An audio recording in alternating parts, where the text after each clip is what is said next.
Pitbull, man. Pitbull. Oh, hell yeah. That guy's 305. Mr. 305. He needs to be He's always there. here at Fantasy I Springs. know. He's always going to get him to the festival. They're like, oh, yeah, we got an Airbnb in fucking Joshua Tree. I'm like, what? What? You know, Bad Bunny would be like as a headliner. Headliner. He would be the first Latino headliner. I think that's going to be.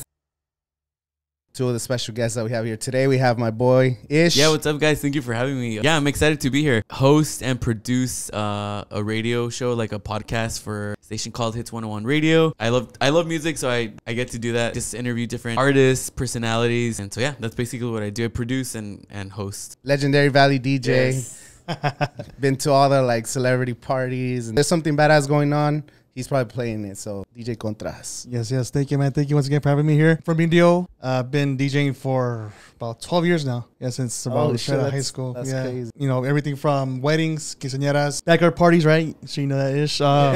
Clubs, lounges. The best. Yeah, so everything and anything basically. Pool parties as well. But then you guys were making it happen. You know, we wanted to. Ish came up with the idea. He's like, you know what? I want to have some people on. Want to make it like a music related podcast. Coachella just happened in middle of May because it took us like 2 weeks to recover. Yes, from Coachella. Yes, for sure. I'm still recovering. I'm still sick, dude. Yeah, like, I still have some freaking congestion. I'm still coughing from Stagecoach, but yeah, we're here. Oh, you went to Stagecoach too? Yeah, I went the last Sunday. The last Sunday? Yeah, that was my first time. Man, it was awesome. How was Had a it? blast. Badass? Badass, dude. I gotta say, next year I'll probably have to plan to go to that as well. What? So much fun, yeah. I know. Just talking about it too. I was telling him, yeah, I've never been. I love live music. I'm not a huge follower of country music, but I mean, I feel like live music is fun no matter what. Yeah. Oh, yeah. Coachella just like opened my mind. I don't know if it was because there was a music festivals for like 2 years, but now like any live music and anybody playing music, like I'm like, hell yeah, let's go. Because it happened to me where I go to watch somebody I want, and then you show up like a little bit early, and then there'll be another band that you don't know about, and then you see people singing like their hearts out to these like random artists that you never heard of. Yeah. And I'm like, this just sounds kind of cool, and then these people are loving it. Like hell yeah, like I just vibe with the music. And so next year we'll go to Stagecoach and do the same thing. Yes, and I mean, it's crazy how these festivals happen literally in our backyard. Like we're all local. We, you know, compared to other people, have to drive or fly across the country, across the world, across the world. Sorry, yes, to make it out here, and we are literally just a few miles away. So we're pretty lucky. Latino vibes, because Coachella felt a lot more Latino this year. Yes. It's about time. That's what I gotta say. Well, let's talk about ourselves a little bit first. You know, so how you got into radio? For the people who don't know, like, what's your show about, and like, how did everything come together? Wanted to get into like some sort of music related content, but anyways, I started by doing an internship at our local Univision station here. Oh, nice. Every day was like kid at a candy store, you know, just like learning everything, wowed by the cameras and how they shot everything, live TV. And even though they covered more like hard news, like crime scenes and stuff like that, but it was still like learning. So anyways, I was there for 6 months, a year and 6 months. Introduced to someone that has just opened this radio station in Orange County. Like they were just starting it, and so I was like, I reached out and I was like, yo, I have no experience. I've never been like on a mic, like, you know, live. But I guess the owner of Hits 101 Radio just kind of like saw like my drive, and like I saw that I was kind of like hungry, I guess. You know, he's like, this kid, you know, what's the worst that can happen? Like, he can last like 2 weeks and we can let him go. But, you know, and I did mess up a lot. I was like very nervous. But I think with time, I just, you know, that passion and just the wanting to like get better, you know, led me to where the station is now, which is cool. Like, I'm really proud of how far Hits 101 Radio has come, just because it started in a garage. You know, it's an online radio station, and then the app. Now at like how many artists we've had, and like some of the artists we've had, I'm like, oh shit, you know, it's crazy. You interviewed like big time. Yeah, I mean, I try not to focus. Like now I get like, so I have this show Vibraz, which is more Latin content. You know, at first it was hard to get people on the show on the station, you know, because we didn't have credibility, I guess. Interviews with bigger names, you know, they want the outlet to be like bigger and stuff. You want to be hitting numbers and stuff. And so at first it was like hard, you know. So I was like, you know what?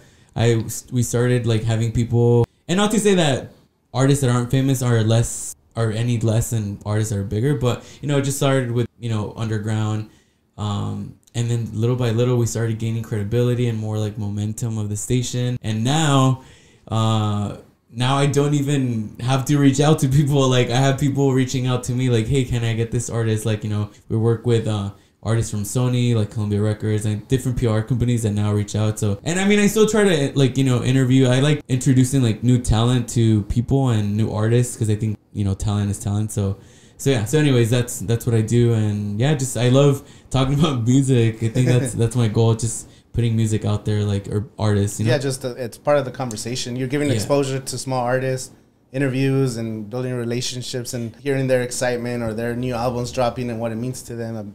Exactly. Yeah, I like, as such a fan of music, I feel like I'm always just like listening or looking up new artists, you know, like Latin artists, and just not what do you think artists. is the difference between someone that's big and someone that's up and coming? Is it just marketing? Because the music, it's just the talent's there. The talent is there. I mean, I've interviewed artists that are, like I said, just not even signed to labels. They're independent, and I'm like, whoa, like this music is dope, you know. And obviously, you know, artists that are signed to bigger labels, there's more money behind them. So yeah, like I said, the marketing, so they have more exposure. But like I said, I just, you know, artists that are independent are just as talented, or sometimes even more than the signed artists. But yeah, so I think that's the only difference, the numbers or the money behind them. But like, people sometimes ask me like, oh, are you trying to outdo yourself with like who you have every week on your show? And I was like, no, I don't think that's the goal. I think the goal is just to, like, you know, if I get someone that's pretty known, that's cool.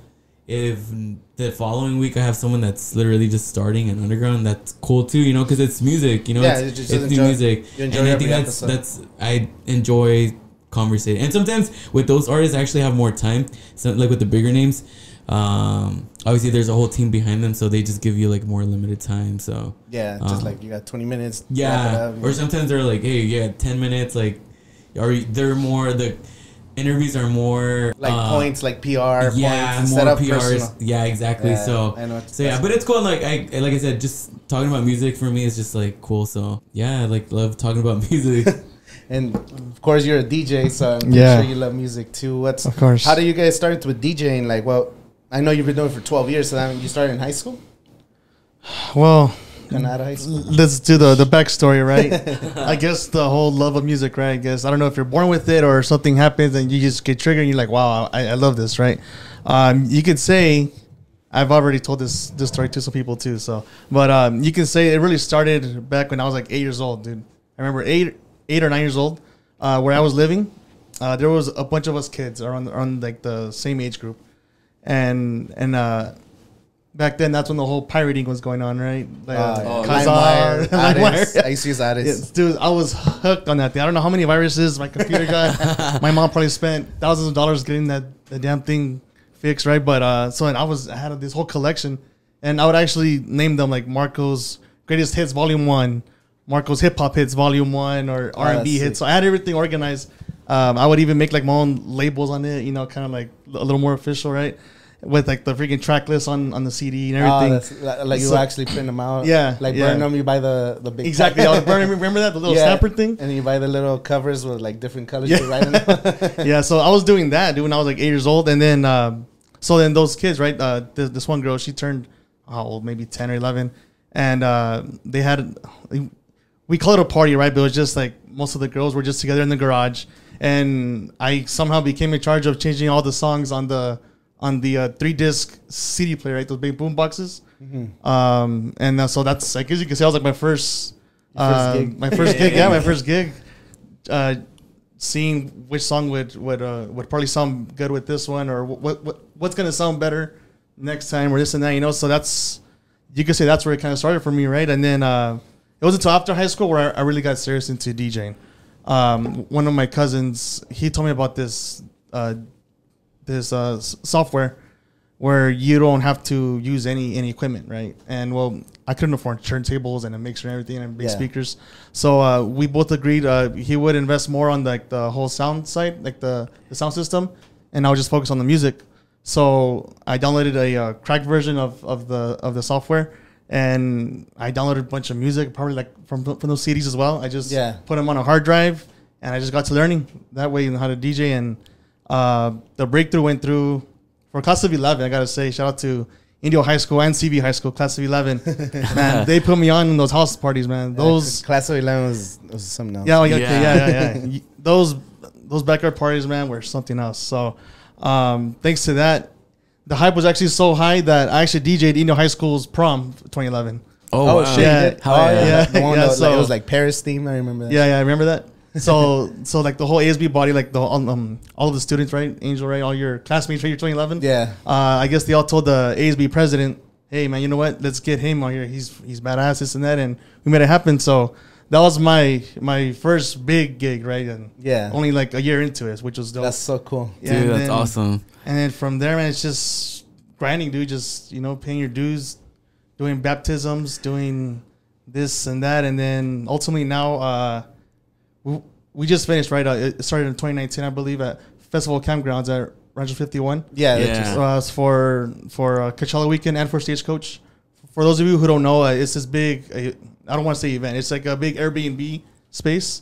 They have a nice pool area. It's like a resort for like people coming to the festival. So like, if you're not staying at the campgrounds or you're not staying at one of the big hotels or the big chains, it's like a small business. They have like a date field and like they built this cool pool area just to accommodate this kind of events. It looks so cool. Yeah, it's super badass, man. Yeah. So that happened 2019. Obviously with the pandemic, we had to kind of lay low for that. But this year it came back with a vengeance, man. It was everybody was ready to party. I think they hit their limit every weekend. Maybe not for Stagecoach, but they almost hit their limit for the amount of guests that were staying there. And yeah, so I've been blessed, man. Been able to do that. Been able to meet cool people throughout the within the industry, and yeah, here we are. Hell yeah, that's so awesome, sick, bro. What's like? I know you're playing all these parties and all that, but what about like your own music? Do you make your own music too? Like, or do you ever have a dream of like you went to Coachella and all that? Do you ever think like, oh, maybe I could play at a festival, or is that something maybe in the future? You thought about it? Like, oh, definitely, yeah. I would love to play at Coachella. You know what? There's also like a bunch of spots like in LA, San Diego, right? There's clubs just like, and they're big ass clubs, dude. Yeah. Like big ass lounges even, and just to do those two would be something that I would love to do. Maybe even go to Miami as well. That would be cool. There's everywhere. Europe, Ibiza, of course. Yes, that would be cool. And I think I could see that. Yeah, for you. That would be fucking dope. Yeah, that'd be dope. So you're already at a hub. That's why we're taking advantage of this. It's like you're playing all this place where like people are coming to see all these artists, and you're playing music to them. Getting them ready for the party. Like, that's the kind of crowd that's gonna be at these places. Of course, and it was cool because this past year for Coachella, these people were just saying, "Dude, you're fucking badass." Some guys said that I was playing better than the DJs inside the festival. I was like, "Oh shit, thank you, man." But damn, I don't know.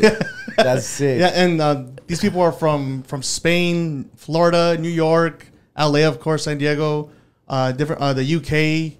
I met people from all over the world, man. It was quite the experience. I wanted to go, bro. Like, I want to go both times, but just going to Coachella, like I couldn't wake up early to go there pregame and then go to festival. Like maybe next year. I think next year. I'll tell you this, so dude, the Stagecoach crowd was by far the most active crowd out of all three. These people came to party. I heard they party hard. Oh, man, I mean, Coachella people party hard too, but I heard these people were with it, man. They were splashing in the water. It looked like a freaking Vegas day club, dude. I'm not even kidding, man. It was a great experience, man. So hopefully every year now it gets bigger and bigger. Let's see what else we can get into, right? Yeah, hell yeah. Yeah, I think it'll continue to grow. I did a couple ad spots for them. I did one in 2019 and then one in it was 2020. It was when they were building the pool or whatever. Okay. I did like a little thing for them like 2 months before it got canceled. Okay. And then it got canceled, and then they hit me up to do kind of like an advertisement placement thing. So I did a whole 2-minute video dedicated to them, get people to just find out that that's available because it's so close to the festival. So that's one thing. It's like not only are they like a local family and I know them, they're cool people. I hate when people tell me they're coming to the festival.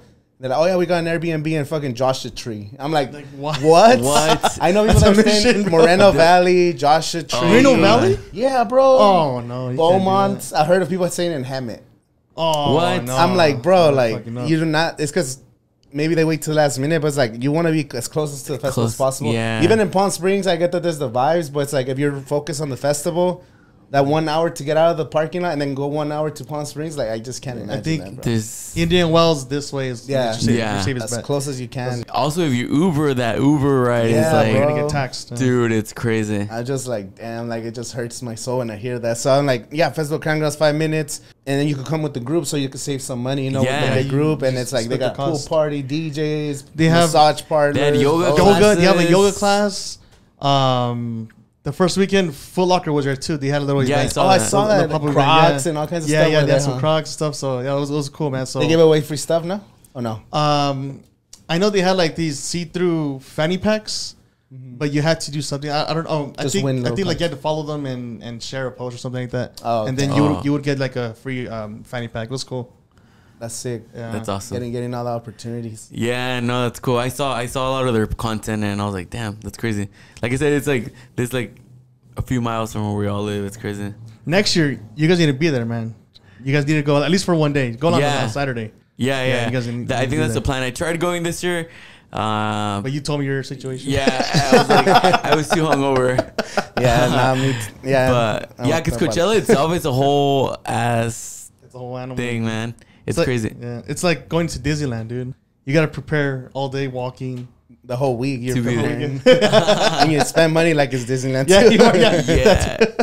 Wait, speaking of Coachella, like I feel like this year it was like you said, Angel, like I feel like it was a whole nother level of like Latinos, right? Like you and then you were on the freaking Press Enterprise, or you were interviewed like the documentary?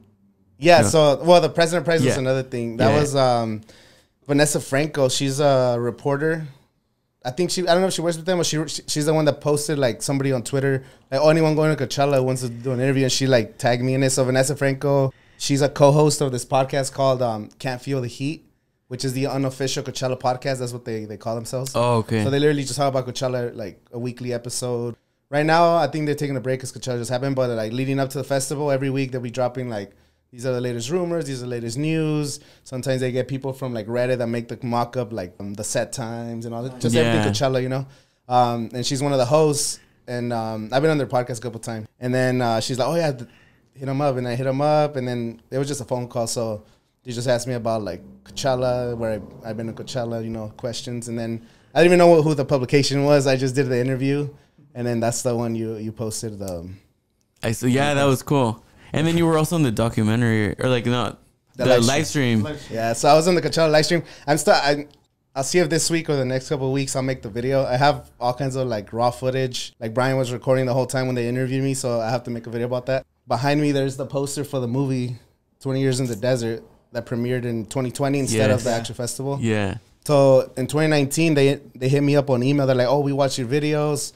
I don't know who recommended them. They're like, oh, yeah, we saw the videos and we would like to interview fans, you know. Like, they didn't tell me for what it was, but I couldn't make the interview because I was at work. They wanted me to be in the festival, like, at 10 a.m. before everything opened. And I was like, you know what? Once I got to the festival, it's just wild, wild west. Like, you can't meet up with people. It's just too crazy. So I didn't even hit them up the rest of the weekend. I'm like, you know what? There'll be other opportunities in the future. So the next 2 years, Coachella got canceled. And then leading up to Coachella 2022, the same email, they just followed up, hey, I know it's been a couple years. We want to like reach out to you. Like, are you still down to do like an interview? We want to do a little a feature on you because like you're a Coachella fan. They call me a super fan on the live stream. That shit, I was like, God damn it.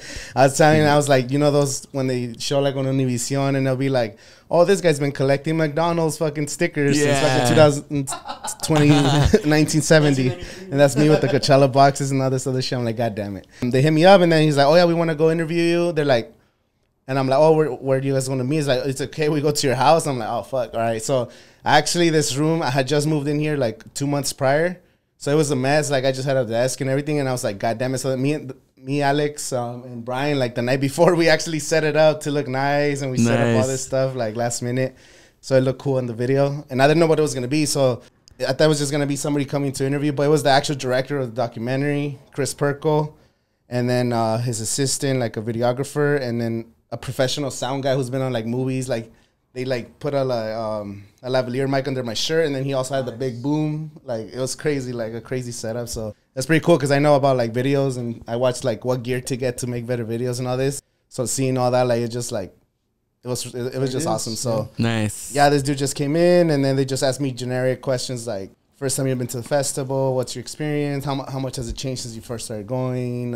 What I do, what kind of videos I make for people, and just kind of questions like that. And it was just like 2 hours. We just spoke, and then he came in. He's like, I don't even have one of those. How do you get that freaking post the thing? Like, I don't even have that. The backdrop. Yeah, you're like so swamp meat. freaking Let's say, right? You know where they sell the tiger blankets? Yes, that's my tia, dog. I got this on Twitter. So when the Coachella documentary was happening, they were like #CouchChella. You had to tweet, just tweet while you're watching the show. So I was just tweeting as like watching the YouTube thing. And then out of nowhere, the official YouTube DM'd me, like the official Twitter YouTube with like 70 million followers, the official one. They sent me a DM like, oh, you've been chosen to win something for tweeting Coachella. I was like, what the fuck? What? They're like, just send us your address. We'll send you a gift. They didn't say what it was. I was like, that's crazy. So I just sent them my address, and then they didn't tell me nothing. Then like a week or two later, I just get this box. So that was the cover that's behind you. That was the cover of the box. And then there was the blanket, some large fucking Coachella sweats that don't fit me for sure. I still have them somewhere, and then like a little poster and like a candle. Like it was like a little care package. I was like, what the fuck? So that was super dope. I think I made an unboxing video for it. Yeah, like so this guy's like, oh, I didn't even have one of those because I guess when the documentary was coming out is when Golden Voice had to shut down because COVID. So they literally just kind of shut down their whole building operation. They couldn't have like, you know, social distance and all that. So he never got no like poster. He didn't even get a poster. He said like, you got that? I didn't even get a poster of the movie, and I made the whole thing.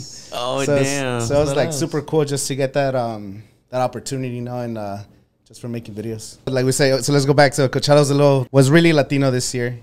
Yes. So what are you guys' predictions for next year? Who do you guys want to see come to Coachella, like Latino artists or? Who do I want to see? I want to see Maná, man. We've been asking for that. That would be iconic for years, man. I don't know what it is with. Is it their freaking booking manager or maybe they're already busy with other things? But Maná would have to. They have to be here. Yes, and I think he's gonna be the first. He just broke the Spotify record with his last album that was just released on Friday. So I think just to have someone.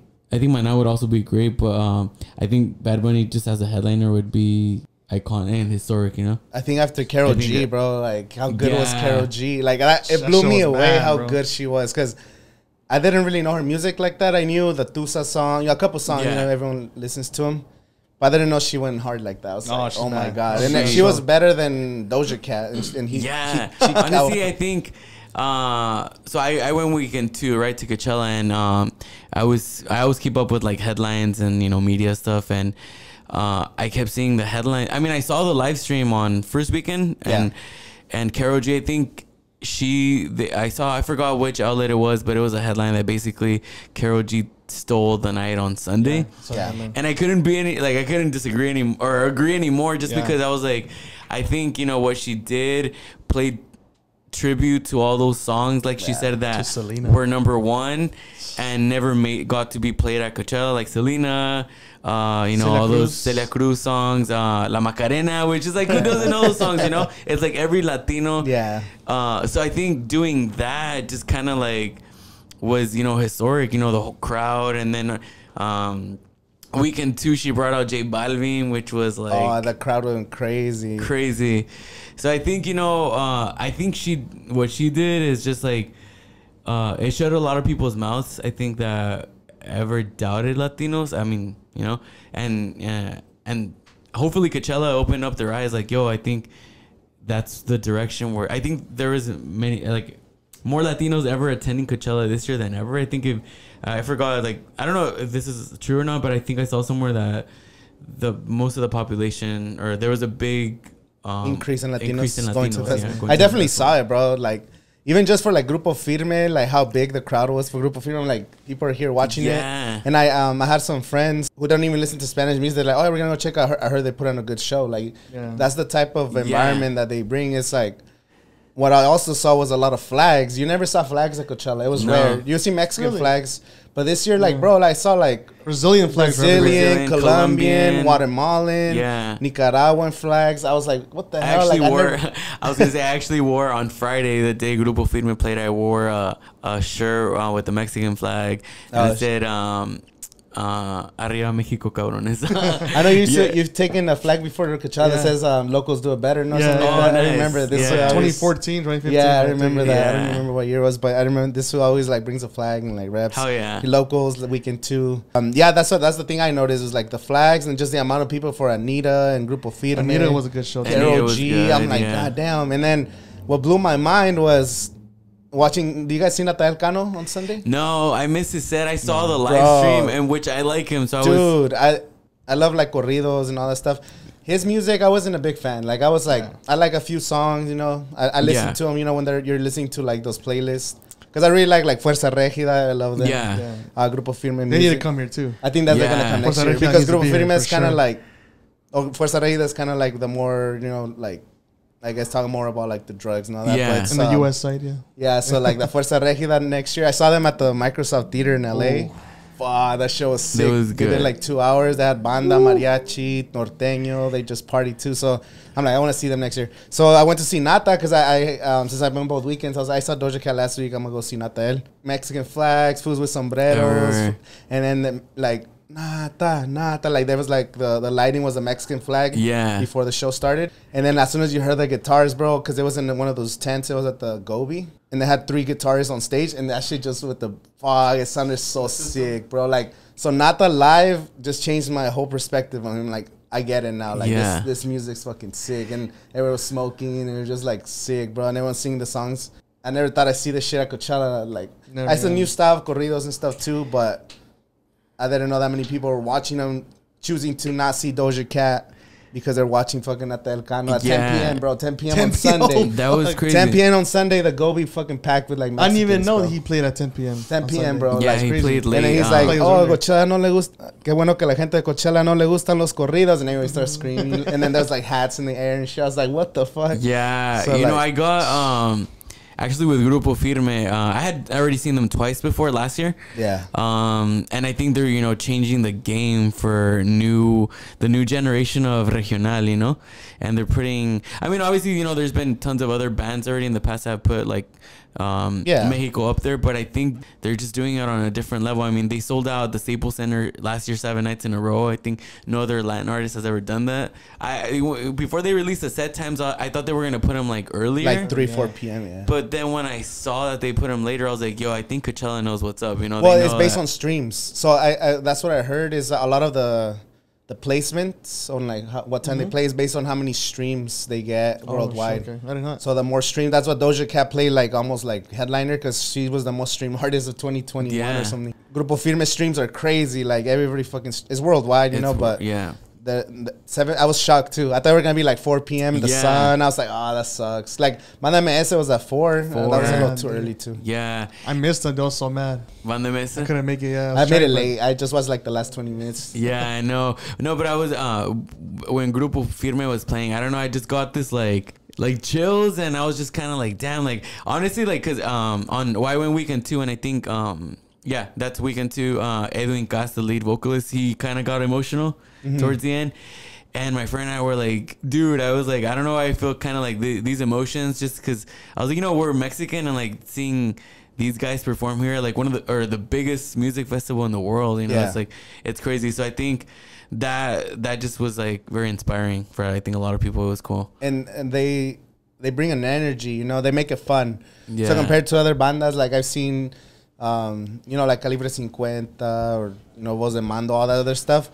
They're fun and they have good music, but they don't party like these guys, bro. Like these guys are like taking shots, shotgunning beers, fucking jumping and dancing. They have dancers, fireworks. Like they make you feel good because it's even if you don't understand the lyrics, you don't know what's going on, you don't even know who they are. Like it looks cool on stage, you know. They're just going crazy. So I think that's what they're doing too, and they're so good on social media, which a lot of other artists are not. Like these guys are posting daily TikToks, daily on Instagram. They're making funny videos. They're making behind the scene videos, and then that's what like artists need to be doing, just like posting content 24/7. You gotta keep posting content. And that they're really good at social media, and that helps them stay relevant and just keep growing, you know. Yeah. I'm gonna share a little secret, or not a secret, but something I got like the lowdown for. So, you know, a lot of artists, I guess, for Coachella, you think I mean, obviously, like The Weeknd, the headliners. I know The Weeknd, he got paid like $8.5 million. But a lot of other artists, because I think they book a lot of artists before they blow up. Yeah. So they kind of like, they don't get paid, I think, the amount that we think they get paid. So I heard that Karol G actually thinks she got paid $250,000 per weekend. Oh, shit. But she invested on her production close to $1 million out of her pocket. Okay. So I don't think she really pocketed any money from this. But I was telling one of my friends, like, I think artists see Coachella as like that one opportunity to really, go all out. And I think she played it smart because, she's like, what? I'm going to invest more than what I'm probably going to make. She announced, like, I think after weekend 2, her tour, which is her tour, I think is going to be out of this world. Oh, I want to go see it. Like, I became a fan of her, bro. Like, I was even looking up the dates for when she's at the Forum, I think. Yeah, she's going to be the Forum or SoFi? Staples Center. Staples Center. Which, Crypto.com Arena. I know, I keep forgetting. Crypto.com Arena. Yeah, so, like, her last tour, I think she played smaller venues. So now... people are gonna want to see her. So. People don't realize, or artists know, but like more people don't, because we didn't have Coachella for 2 years.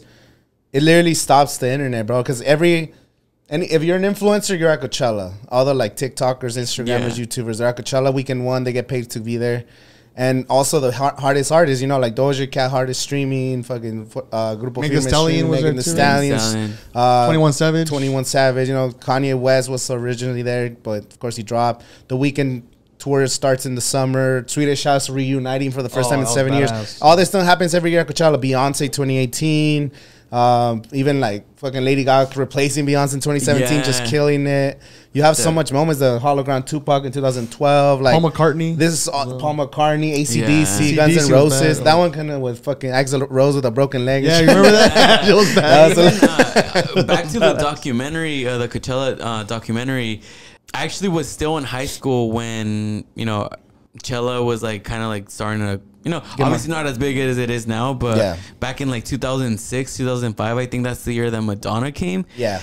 And I remember, I didn't go to Coachella, but I just remember like the fact that people knew that Madonna was here in the desert, was like huge. And I think in the documentary they said that after she was here, like that's when sales started going crazy. So yeah, because it gained more credibility. They're like, damn, if Madonna was there, like, Prince, Daft Punk, all those years. Yeah, it's crazy, and I mean now it's just crazy. I think it's like for us locals, I think it's like. Sometimes I have to pinch myself. I'm like, damn, it's it's the like, biggest it's shit in the biggest world. Shit in the world, and it's literally here, just a few miles. Like we literally live here, and it's crazy. So I think that, and now that we're having more Latino acts, I think it changed since 2011 was the first year. It was a mandatory 3 days, and it was the first year that they live stream on YouTube. Yeah. So after that year, it became so popular. And then they did the Big 4 festival. So Paul Tele already knew they were going to do 2 weekends. Like in the documentary, he's like, what if we do 2 Coachellas? But the way they did it was 2011, 3 days, Kanye, The Strokes, and who was it? Kings of Leon, Arcade Fire. That was like the headliners that year. So it was sold out like within minutes, sold out 3 days. Then the following week, they got permit for the city to do the Big 4 festival. So that one was only like 50,000 people, but it was Metallica, Megadeth. Oh, yeah, I remember that. That was bad too. Anthrax, and I forgot who the 4th band was, but Slayer, yeah. So it was like the Big 4 festival, back to back, and then Stagecoach right after that. So after that 3 weekends, they realized, we could do 3 big festivals. So 2012, for the first time ever, they decided to do the first time in history of any festival, according to the documentary, at least that's what I heard, is like to have the exact same lineup back to back, like not just like it's 2 Coachellas, but then different acts, no, like literally the same fucking people, just because it's so popular that people want to come.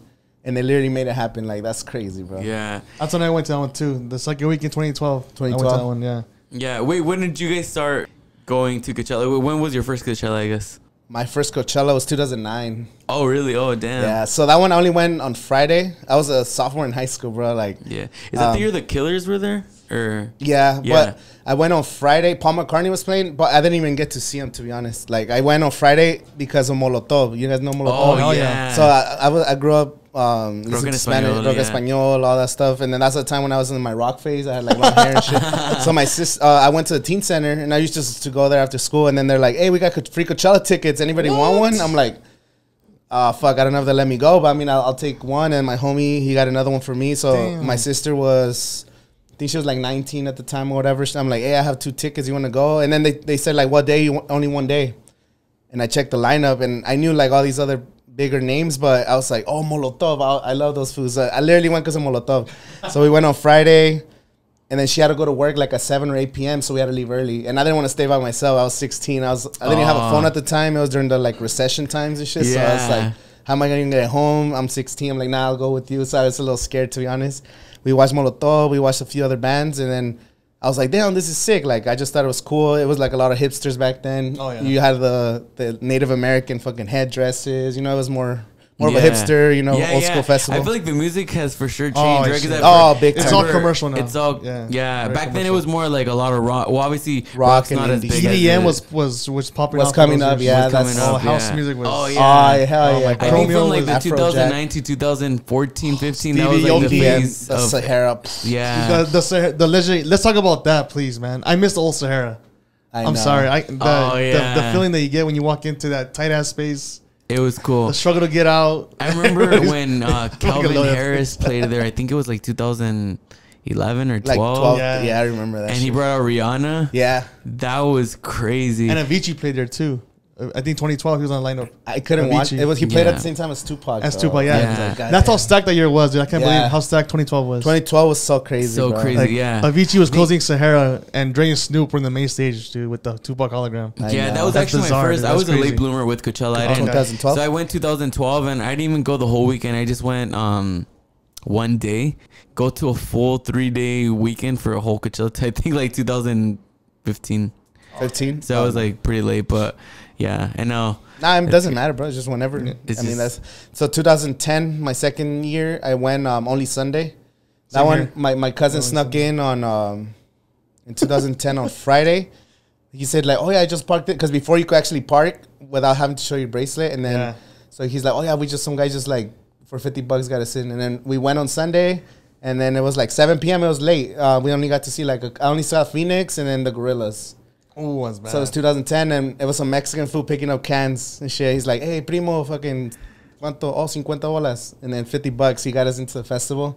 And then literally after we paid him, we were walking towards it, and then some white people were like, hey, how much to get in? He's like, $200. So he charges 50, and he charged the waifus $200. Oh, what? He got us in with real bracelets. Scan them. That was before, like, it was way easier back then. Oh, way easier back then. So we got to see Gorillas. Like about 2 or 3 fences, right? So you had to pass. Yeah. 2 fences. It was so easy. And then, you know, now it's like if you don't scan now, it rings. It rings, like, does all this other stuff. Back then, it was like it ring every time. So it was just made a bunch of money just working in it. Yeah. So that was 2010 one day, and my first 3 days was 2011. So for 18th birthday, all I wanted was Coachella tickets. I was like, you know what? I want to go the 3 days. Like, I've been one day, 2009, 2010. So senior year, I was 18 already. So I wanted to just experience that. That shit was life changing.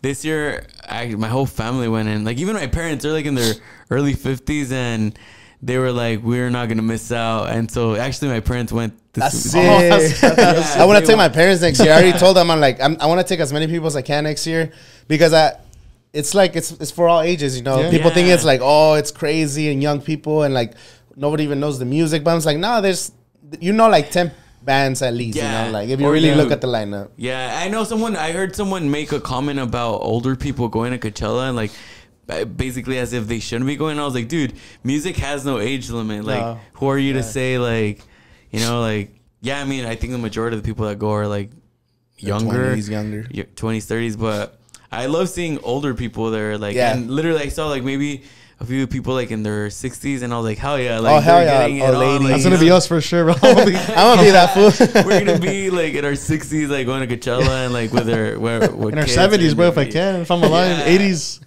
with the freaking tank on, right? Oxygen tank. Just sit at the ADA. The wheelchair ADAs, right? Hell yeah.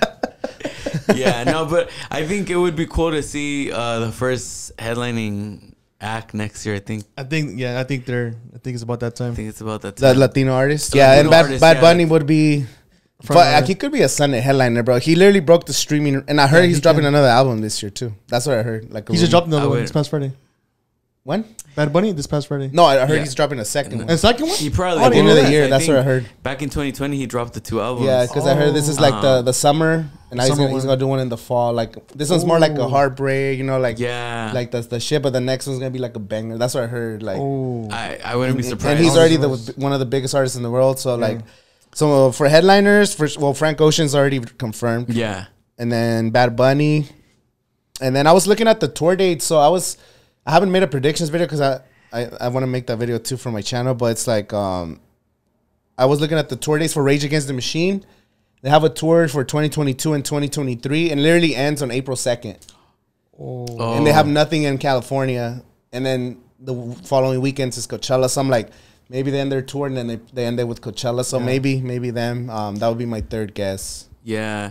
You know what? I think another artist that I think, but I mean, I don't know, who knows, that I feel like hasn't headline, and I think they're kind of like sleeping on her too, is Rihanna. I think, I don't know, for some reason I feel like she's never been to Coachella besides this, I guess. She's never performed like her headline or whatever, and I feel like because you know, we had like Lady Gaga, Beyonce, but she just had a kid, or she's having a baby. She's having a kid, so that's why I was it wouldn't be 2023, but maybe 2024. Like she would be a headliner for Sunday for sure. Like she would kill it, bro.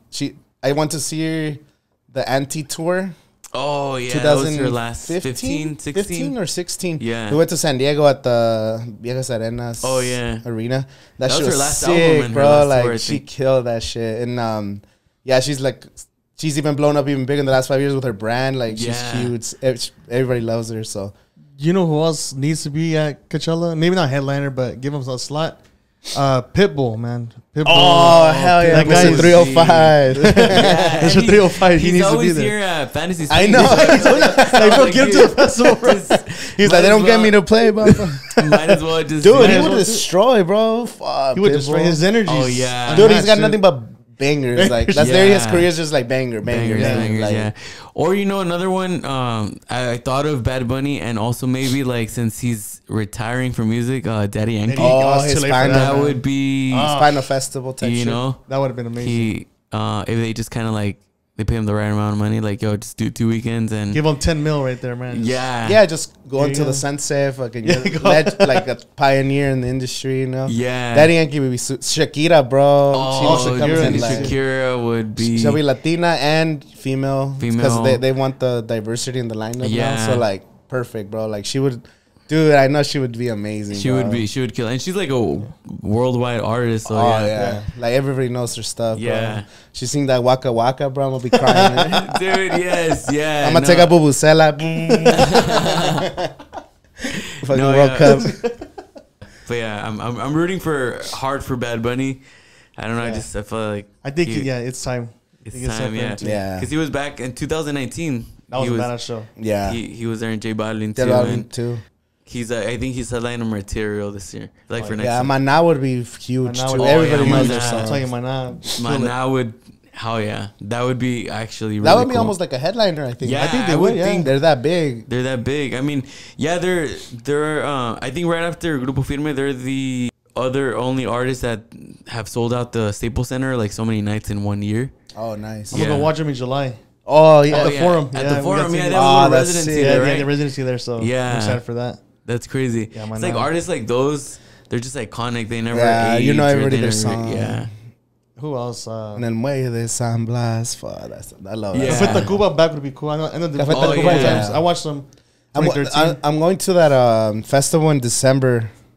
The Bésame Mucho? Oh, man. That's sick lineup, bro. That lineup is insane. I want the LA one too. That's at Dodger Stadium this summer. In the summer. I think Daddy Yankee's playing that one. Yeah, Viva LA. That one, dude, I want to get tickets for that, bro. I saw the lineup. I'm like, oh man, after Coachella, bro, I'm just so excited for music and live events. I just want to go. I need to go everywhere. Yeah, I think that goes back to what we were talking about. I think music festivals, they're like genres don't define a festival. Like, you know, it's like it's all genres, you know. Like I mean just Coachella itself, like we had obviously hip hop, R&B, and I think even these Latin festivals like the one you said, Viva LA, there's like cumbia artists, there's like reggaeton, there's regional, rock, rock, classic rock, because I think Latinos, we fuck with it, like all of music, and it's like I think Latinos especially, I mean, I don't want to say like they're the most diverse in music, but it's like, so we grew up listening to all this like mostly la ranchero stuff, you know, like that kind of music, bandas and stuff. Then we go to reggaeton phase, and we like rock. We like all the genres,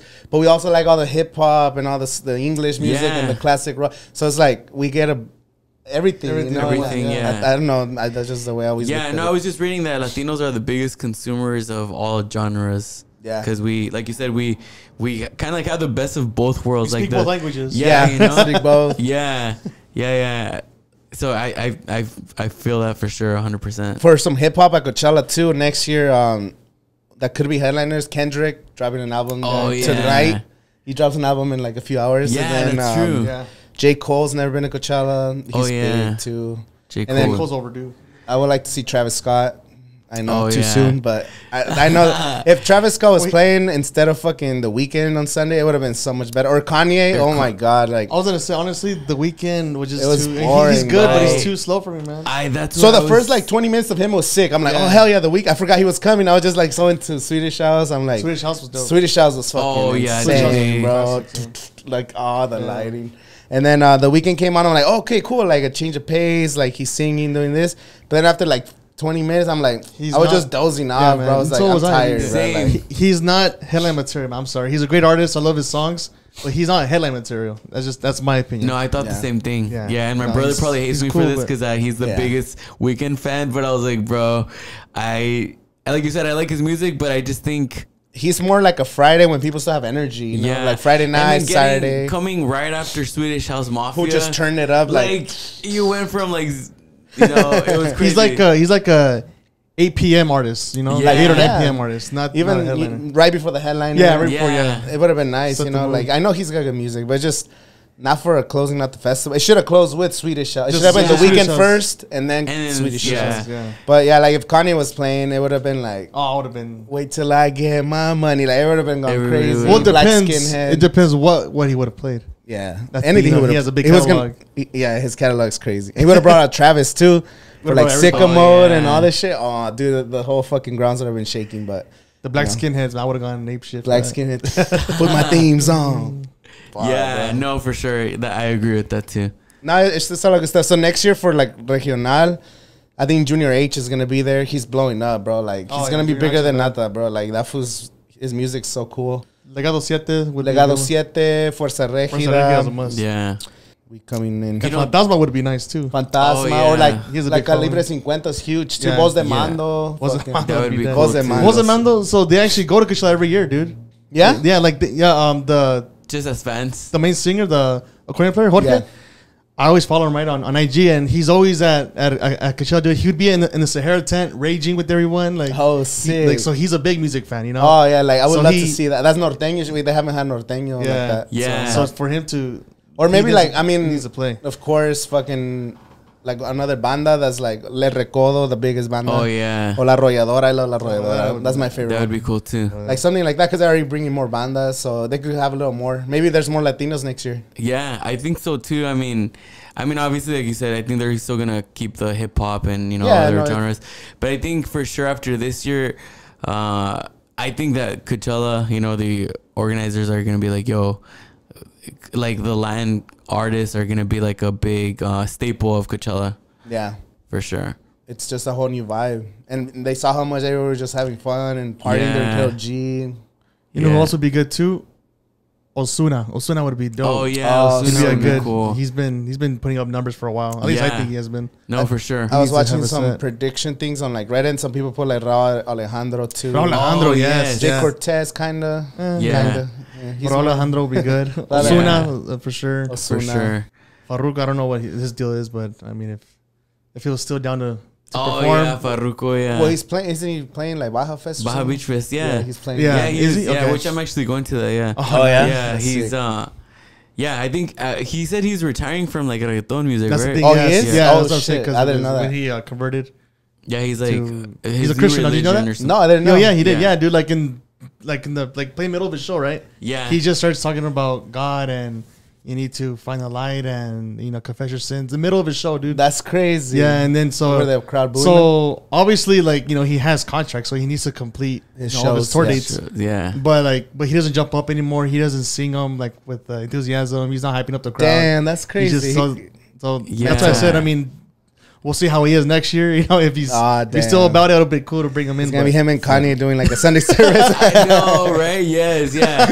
I know. Which, I mean, you know, props to him. You know, whatever. Yeah, definitely. No hate but on that. but I saw that too. Yeah, I saw that too. And I was like, I was at first I thought it was a joke, dude. When I first heard that he was like, not that religion is a joke. I just thought he was joking because, you know, like. I was out like, of left field, you know? yeah. Out of left field. But no, he's like serious. I was like, well. Damn, I didn't hear about that. That's crazy, bro. So, I mean, it's crazy because, like, he had the biggest song of last year, like, Vibraz, and the now. biggest song in the world type shit. Yeah. It's crazy.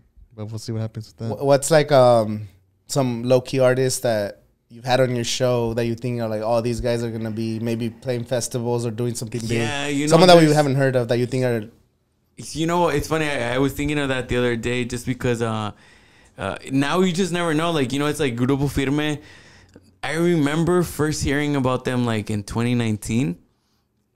I didn't interview them or anything, but I had heard some that they had potential or whatever. And, you know, I honestly, I didn't. I was just kind of like, oh, okay, cool. Like, you know, but it like to where they're at now, it's like things like can happen, like, you know, like, so not instantly, but just like people that you like today, they're not like the biggest artists, and like, you know, the following year they could be like the biggest artist. But there's this guy that I recently interviewed. He's like kind of like Nathanael Cano vibes. His name's Polo Gonzalez. Polo Gonzalez. If you guys look him up, he has like I mean, his following, he has like over 500,000 followers on Instagram, and he actually I asked him because, like I said, like same vibe as Nathanael, not that he's copying him, but like he has the tattoos, he sings like the corrido tumbados kind of stuff, and his music is actually good. And he said he is friends with the Nathanael Cano, and I feel like this guy is gonna like really give us a lot to talk about in the next like year or so, like his music. Oh shit, I gotta check him out for sure. I'm like getting into this genre of hard, bro. Like I fucking after seeing him live, it just blew my mind. You know, you gotta see this shit live, bro. Yeah, it's like you were saying, like with Nathanael too, when he first came out, because I know he had like this little beef with Pepe Aguilar. There was like Pepe Aguilar was kind of like bashing on, and I think it's just like a part of music, like us that were, you know, like hitting our like 30s or whatever. I think, you know, we just kind of have to accept the new generation of music, and like, you know, kind of like accept that music is evolving too, and like new genres are coming in, and that's like some people don't like Grupo Firme too because they're going away from the traditional, like how they're doing dress, things. They're like, you know, they're not machismo and all that shit, but it's like music changes, bro. Music changes, it's all different. And when you said artists change overnight, Doja Cat in the 2020 poster, bro, he had one of the smallest names on the lineup. Because it was Coachella 2020. She was going to perform.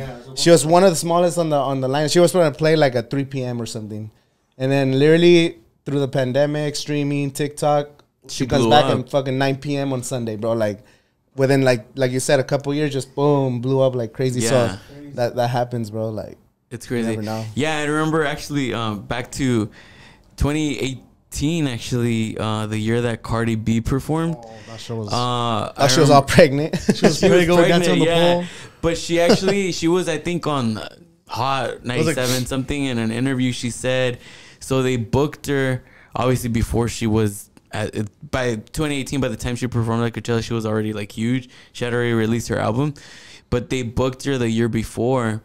Because, you know, in the summer before she dropped her album, I remember that. Like 2017, I think that's when they booked her for Coachella, and I think they knew like she had a momentum, but they didn't think she would get as big as she was. So they actually paid her, and she didn't care. She said the number. She said she got paid $70K a weekend. $75K a weekend, yeah. $75K a weekend, and I think she invested like over 400 or 500,000 on her production. She lost she lost money.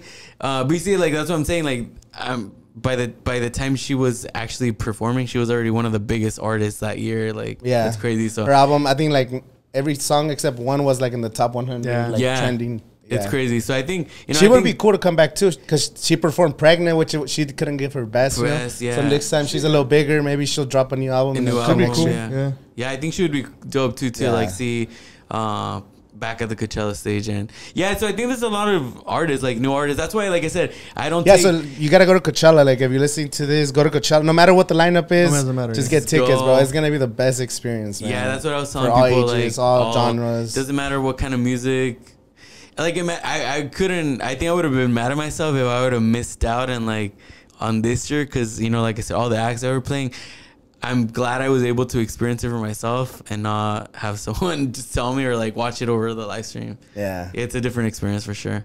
Especially if you're local, bro. Like there's no excuse. Like I get it if you're from another country and you got to make all these plans. But if you live close by, especially Indio, Coachella, La Quinta, $500 that you're spending on weed, on shoes, on a jacket, on a fucking trip to San Diego. Like, shoes and shrooms. That's how I think I was watching. I think it was one of your videos where you were. I wasn't on shrooms, but that wasn't me. No, not true. Just going over how much people spend, and I was like, dude, we're so lucky. We don't have to spend money on travel, flight, hotels, Airbnb. We can just pay rent, bro. Just pay rent. Just make sure you stay on top of your rent or your utilities. And then you're good, right? So I think it was like the average. I did a poll, and then I asked Reddit, and then I made a poll on Instagram and like just on YouTube. I think the average was like 2,500. Damn. On like tickets, travel, stay, all the drinks you buy, merch, everything. Yeah. 2,500 per person. Per person. Yeah. Damn. So we're lucky for sure. Yeah. I mean, maybe we spend that much on alcohol, but that's the conversation. Right. Stuff, that shit adds up, bro. I was one artist I want to see. Have you guys heard of Eddie Zuko? Oh, Eddie Zuko. Dude, I want to see Eddie Zuko at Coachella next year. I think he would be good. He hasn't really played a live performance since, I think, 2019. He's having a show this Saturday in San Diego. I tried to get tickets, but sold out. And he says he's having another show like in a few weeks or so. I don't know. Okay. But Eddie Zuko at Coachella is going to be sick, bro. Like, he's going to be a star, bro. That feels bad. Yeah. So there's someone that I saw too this year was Omar Apollo. I don't know if you guys... Oh, I heard of him, but I never really listened to his music. I just know the name. Yeah. So he and Jessie Reyes. I don't know if you guys heard of Jessie Reyes. Yeah, Jessie Reyes, the Figure song. I didn't see her at Coachella, but I know she's... Yeah, they were pretty good too. And like I said, these are... I think Coachella even after... I saw like their following on Instagram too. Like it went up after like these past 2 weekends. Even the live stream, I feel like it's, people from all over the world are watching, and like, you might just be tuning in just to see what's up. And it's new generations of kids, because it's like 3 years ago, if you were 9 years old, you were watching Fortnite videos, you don't care. But now you're 12, you're 13, so now you're starting to like music, and you're like, oh shit, what's Coachella? Like I even get comments like, oh shit, I didn't even know what Coachella was. Like people don't know. We think we know, but then you forget that there's all new generations every year. They're getting older. Yeah. Some 16-year-old that didn't really care about music 3 years later. Now they're like, oh shit, I want to go to Coachella next year, or like spring break, or it's like every year just new generations of music. So it's just only gonna keep growing. I wonder if they're ever gonna do three weekends. If it's that big. Just do the whole month, man. I'm down. I would go 3 weekends. If Coachella's 3 weekends, I'll go with 3 weekends. Oh damn! No, I think they would sell out for sure. I think a third weekend would sell out. It'd be hard to get artists for 3 weekends though. I think that's the biggest thing. That's the biggest thing. Yeah. Why don't they do that October festival anymore? Oh, I know, right? They did the desert trip. Desert trip. They did it 1 year, and then I think they have a permit with the city, but they just haven't done anything. They just haven't done anything. Yeah, I thought they were gonna keep that going too, because that first one was the Rolling Stones. Yeah, it was a bunch of legends. Roger Waters. Yeah. It was really expensive too, though. Yeah. I didn't get to go to them. That was for more like... I was so mad, dude. I love the Rolling Stones. Like, that's my all-time favorite band.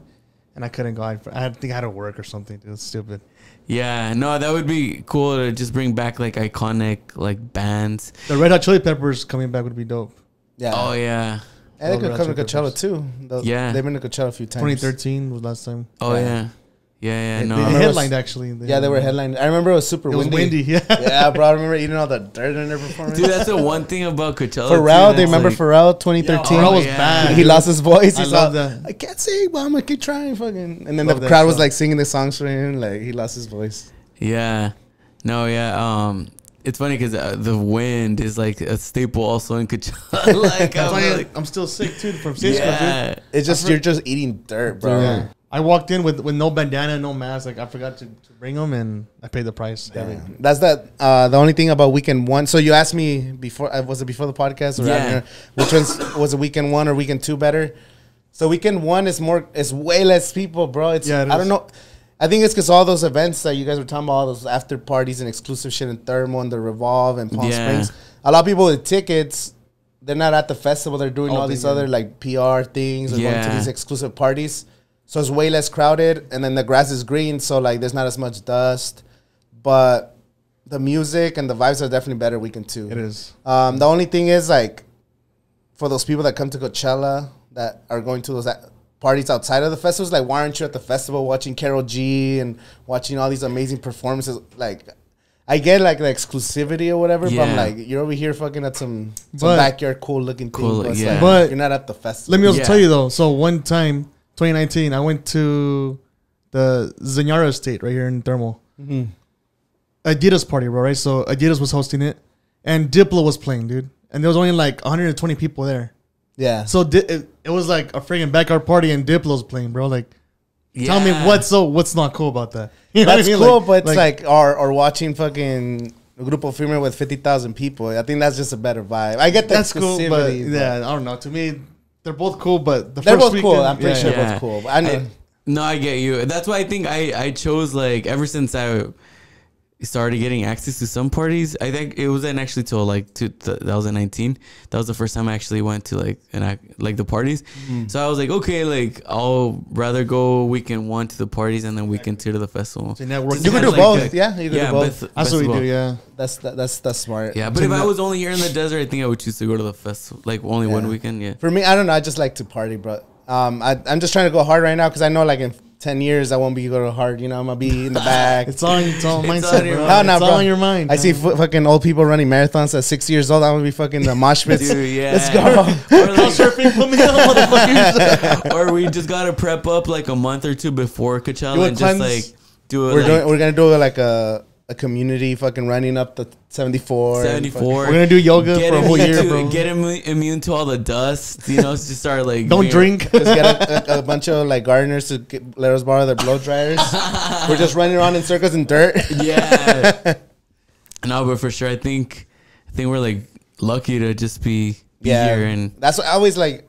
One of the things is like I always just tell people like just go to Coachella, like have fun. It's all ages. Like I saw a bunch of parents with little kids. Little kids. Yeah. I don't know how they do it because that's like you're responsible for like, you know, the whole time you're watching your kids. But there was like the Do Lab. There was like a DJ. He was killing it. I don't know who the hell was playing, but I was like walking out and then there's like a dad and like a mom and the dad's dancing with like a 7-year-old kid like to the beats of the fucking DJ just raging. I'm like, that's super sick. The kid's just getting all these cool memories just at a festival. Like, and then for Cuco, I was on my way to Cuco, and then like there was like a dad, and there was like 2 little like 3-4 year olds like running around. The dad was just chasing them and shit. I'm like, this is cool, you know. And then there's older crowd, fucking little old couple. During Harry Styles, I got to the end of Harry Styles, and I was just like on the outside of like where the people like on the field, and I was just walking around watching people, and then there was like people dancing. There was like an old couple just watching the show, just vibing. Like I don't know if they knew the music, but they're just vibing. And like it's just cool, like just seeing everybody just enjoy music, bro. It's it's the best. That's the best part about it. Hell yeah! And, hey, Harry Styles is another one of my favorites one this year. He was so good. He was good. Yeah, I'm actually a fan. And he was like, I was like, hell yeah! I knew like 2 songs. I listened to the one album because I was like, you know what? I don't know his music, but I'm gonna try to get into it. That's what I do this year, especially like years before. Check on new artists. I'm like, oh shit, these guys are playing. I know these people. Let me listen to his music. But this year, I was like, fuck it. Let me see who's playing. So this guy on Reddit posted like what country everybody artist was from. So I just started checking out the Latino one. So I saw Nicki Nicole from Argentina. I was like, who the hell's Nicki Nicole? And I started watching some of her YouTube video. Bro, she's this badass rapper, bro, from Argentina. Bro, like some of her songs have like 200 million views. Like she's only 19, so I got to see her. She performed at the Sonora stage. She fucking killed it, bro. And I'm sorry. Snow the Product would be good for Coachella. Independent. Jenny 69, bro. Oh, hell no. Don't get bro, Sola 69. Everybody be singing that shit. Yeah. They all hate on it, but everyone will be singing that song. Hell no. Don't take that shit out. Keep that shit out of Coachella, man. She's going to be at Viva LA. Oh, yeah. Oh, my God. That's funny. I guess it's a part. Like I feel the same way you do because I don't. I'm like she's not really an artist, but like I guess the newer generations like they fuck with her. Like, well, that's how they all start though. Cardi B was influencer. She was famous on Twitter. Yeah. Because she would do like ratchet shit, and then like people didn't take her serious. And then the first album is always gonna be like people hate on you, and her music might suck.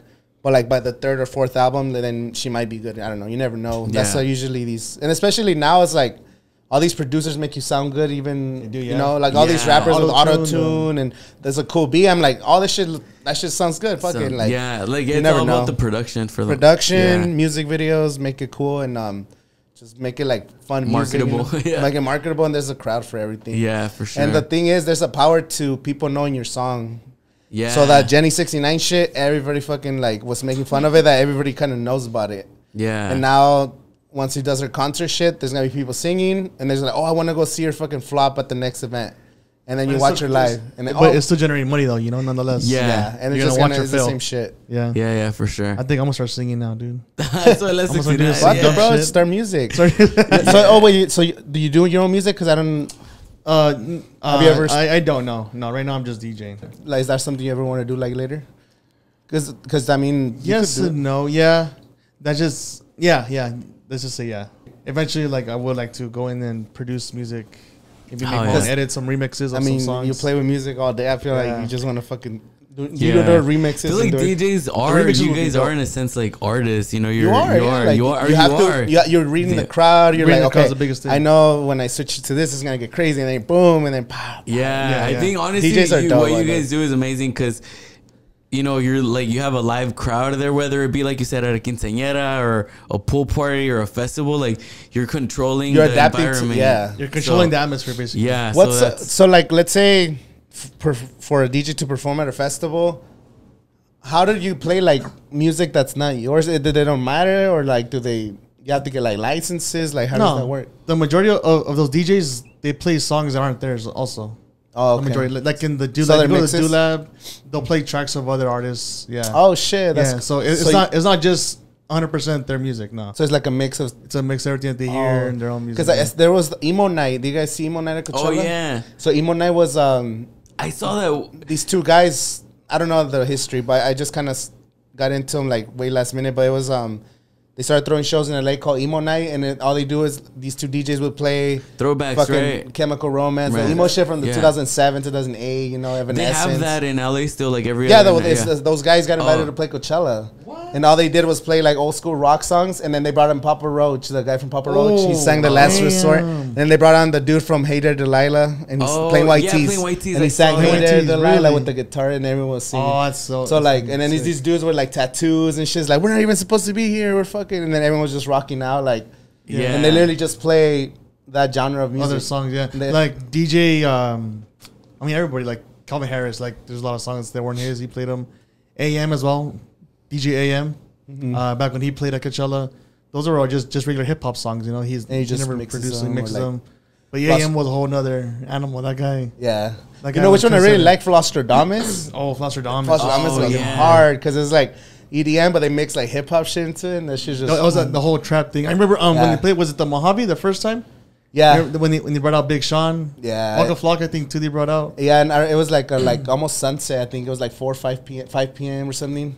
4:20. It was 4:20. I remember now. It was. I remember that. It was Sunday. Yeah. I just remember I was fucked up. I was with Leo okay, Buff, yeah. And we were just going hard. We went to the mosh pit, and then I remember I blacked out that night. It was Easter Sunday and 4:20 on the same day. I remember that perfectly. Oh yeah, that shit was dope. Yeah. I think that was 2014. Like around those times. Or 2014. Yeah. Then they played back-to-back Coachellas. Then they were at the outdoor. Yeah. But see, to me, that wasn't the same effect. It's not the same. It wasn't the same. You gotta DJs have to be inside of one of the tents, bro. Like, oh yeah. Unless it's like the main headliner, you know. But of course, like Calvin Harris, 2016 was so cool. Sick, I think that's the way to end the festival with like a fun DJ. DJ. Someone that everybody knows. Boom. Oh yeah, he brought out Rihanna that year too. I think. From top of the cage. Yeah. They actually got rid of that this year. Did you guys see that? Oh yeah. The big production tent, that shit was gone.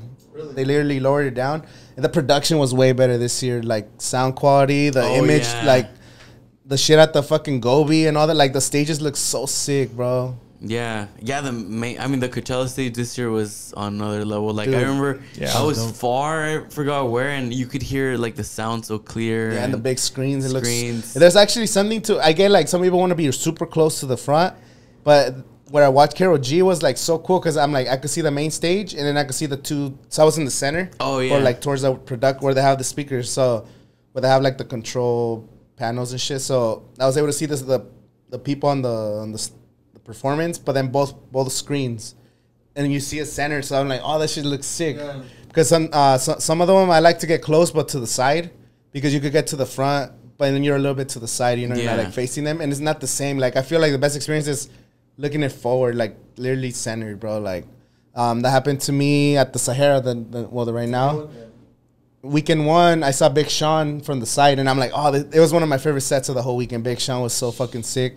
And then weekend 2, I was into the mosh pits because weekend 2, so Alex didn't go, so I was like, fuck it, I'm just gonna go fucking to the mosh pits, and I was on some other shit. So I'm gonna do whatever the fuck I want today. So I was single first 2 days, you know, I had to go crazy. And then so I was in the center, bro. So like where Big Sean was performing. After Baby Keem, I got into mosh pits. I had a Tejana. I fucking like $150 Tejana, and I got destroyed in the mosh pit. Fucking got stepped on and shit. So then the crowd kind of dispersed after Baby Keem because everybody went to see who the fuck was playing at the main stage. Billie Eilish or something. I don't know who was Friday. But then I got closer to the main stage. So I was in the center of the Sahara, like maybe 10 feet from the fucking barricade, like right in the center, bro. So when Big Sean was performing, like, he was rapping like right like facing like where I was. Ooh. And then you could see the depth of field with like the screen behind him and then like the fucking lights and the sounds. And it was so fucking crazy, bro. Like just looking it forward versus looking it from the side. Because when I saw from the side, it's just 10 times better. Like, you gotta see, even if you're far back, because the same thing for the weekend. Weekend 1, we watched them from the side. And it was cool. We were towards the front, but like on the side. And then the second weekend, I watched it directly in front. So you get to actually see the stage and then the screens. Like, so whenever stage, whatever you are, I always look at it in the center. Even if you're in the back, like you don't want to be in the front, but like look at it forward. I think that's the best experience. Yeah, I actually saw The Weeknd and Swedish House Mafia from the beer garden on the left. So did I. Oh, beer garden. Yeah, dude, because I was tired. Yeah, we were supposed to meet up with the asshole. This guy, I don't know. I mean, I'm sure. You probably had a good view. Is that when you had the artist pass? No, that was weekend 2. Oh, okay. No, weekend 1, that's right. No, it was weekend 1 because you guys were with Brian. Oh, was it? Yeah, so I was in the front. I left Alex. I went to meet up with Brian. And then he's like, oh, yeah, I think you weren't there yet. And then I was like, oh, let me see if Alex wants to come. But there was a sea of people. And we're like, fuck, to make it all the way to the back. I figured. I was like, nah, so we were towards the front, but to the left. So like I said, we were watching it from the side. So it was a cool experience, though. But so I had a hard artist pass weekend, too.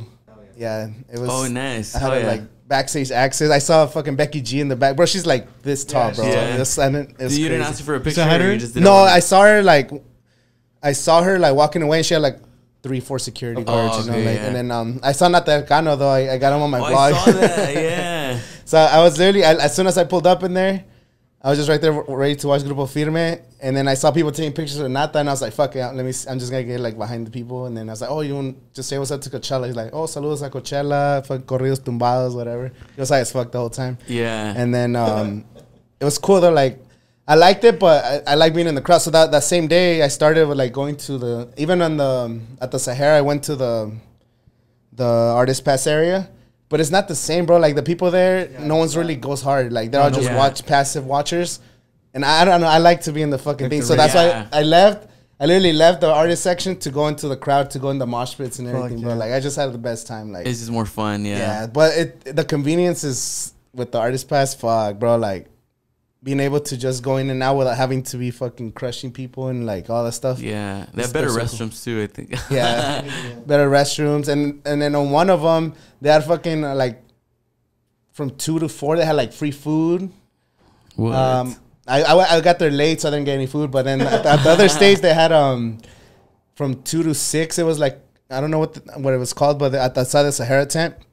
They had like fucking Pedialyte, fucking hand sanitizer, napkins, all kinds of shit just to like recharge yourself and shit. So I just got a couple Pedialytes and like that's pretty cool. Oh yeah. They also give you golf cart rides from stage to stage. Oh, that's you just get in line and then you go around the festival fucking through the back and shit. Like it's some crazy shit, bro. But I didn't even take advantage of it, to be honest. I was mostly just with the, like in the crowd and with my friends. So next year, I think I'm just gonna get GA. GA, honestly, yeah. I like to have fun. You know, it's fun. There's people. I mean, I get it. Like that's a whole different thing. But I like to be in the GA with the crowd. Yeah, it's just the energy, just people singing around you, and like it's just different energy. And that's what I like the festivals too. But there's no way and wrong way to do it. Like there's people that are sitting down watching the main headliner or just an artist you like, and they're just tired and sitting down and just bobbing their head. Like that's cool. With a beer like, in your hand. Yeah, there's people in the beer garden drinking, having fun. That's cool too. You know, like there's people that fucking camp out and they're in the front of. They want to be in the front for like 7 hours. That's fucking cool too. Like those people. Shout out to those people. You know, like everyone does their own thing and everyone has a good time. You know, that's what it's all about. I think, you know, like you said, it's just, I feel like we feel proud that Latin music is growing, and you know, also that we have freaking Coachella in our backyards, basically. And you know, it's cool. I like the predictions, and I can't wait for next year. I feel like, honestly, I've always liked Coachella, but I don't know, something about this year. It's been my favorite personally. Me too, bro. I don't know. I can't. It's so fun. So I'm excited, and you know, doing like working with, or you know, talking to artists all the time. I feel like it's awesome. Like I'm curious to see like who's gonna blow up next, or you know, who's gonna be big. So yeah, I'm excited. Yeah, and just discovering new music is fun. So we should definitely link up next year. We'll do something. Yeah. Oh yeah. Maybe a little first stop festival campground, at least for one day. Yes, yeah. We'll make it do something there. Go check out your set, man. I know. Watch all you guys' videos, and it looked, like you said, it looked super fun. All the people, like the crowd, and you know what? For the second weekend on Saturday, I recorded 1 hour of it, so I'm gonna actually put that up. Actually, tomorrow I'm gonna put it up. Oh, that's sick. Yeah, so I'll put that up because when we'll be there. Yeah, we'll plan it out. We'll plan it out for sure. We need to be on one of your vlogs. Hell yeah, bro. Yeah, I got big plans. We'll talk about it later. But yeah, I got some, like, Coachella just inspired me like crazy, bro. Yeah. I got these crazy plans. So yeah, for the longest time, because I've been making the YouTube videos, but I didn't know what I wanted to do. So I was like, you know what? I'm just going to just go with the flow, do this, do that. But I never had like an end goal, and I finally figured it out. From Coachella. I can't talk about it. Hell yeah, no. It's a secret shit. We're excited, yeah. But not like it. Awesome. Maybe it was just the shrooms, but just all right, thank you guys for watching this. Make sure you guys follow. I'll put the links in the description. Check them out on Instagram. Check out Vibraz. If you need a DJ Contraz, and I'll go anywhere in the world, man. Anywhere. Yes. Anywhere. Hit me up. Fly him out. He'll fucking perform anywhere, bro. Hell yeah. All right, thank you guys. Like and subscribe. Peace. Awesome, guys. Thank you.